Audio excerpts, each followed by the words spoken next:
હવાના લગભગ વાગ્યા છે 10 અને આપણે નહીં ધોઈને થઈ ગયા છે બંને જણા રેડી અને રેડી થઈને બંને જણા નીકળી ગયા છે દુકાને જઈને દૂધ અને છાશ લાવવાની છે. દૂધ અને છાશ લઈને બંને થઈ ગયા છે રિટર્ન.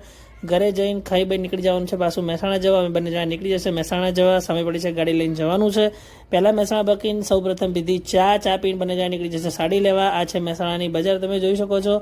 આ બજારનો સીન છે, અહીંયાથી લેવાની છે સાડી. નંદુ થાકલી હાલતમાં ચડે છે ઉપર. આ છે દુકાન જ્યાંથી સાડી લેવાની છે. નંદુ બે ગઈ છે સાડી લેવા. નંદુની સાડી ગમી ગઈ છે અને દેખાય સાડી એને પસંદ કરી લીધી છે. હવે સાડી લઈને બંને જણા નીકળી ગયા છીએ બારે. પહેલાં નંદુએ પાણી પીધું અને પછી નીકળી ગયા છે ઘરે જવા. ત્યારે પહેલાં આપણી ગાડીની બેટરી ખરાબ થઈ ગઈ તો ગાડીની બેટરી કરાવવાની છે ચેન્જ, અને આ બેટરી આપણા ગાડીમાં પહેલાં હતી. આ દુકાનથી આપણે લીધી છે બેટરી અને પછી ત્યાંથી આગળ નીકળીએ તો આપણે જવાનું છે સિકંજી પીવા. સિકંજીવાળા કાકા આ જગ્યાએ ડેલી ઉભા રહીને સિકંજી વેચે છે અને અમે જ્યારે મહેસાણા આવીએ ત્યારે એમની સિકંજી પીવા જરૂર આવીએ છીએ. કાકા વિડીયો જોઈને થઈ ગયા છે ખુશ અને મેં ગ્લાસ લઈને આપી દઈશું નંદુના હાથમાં. ત્યાર પછી ગાડીના ટાયર કરાવી દીધા ચેન્જ. બહુ ખરાબ થઈ ગયા હતા એટલે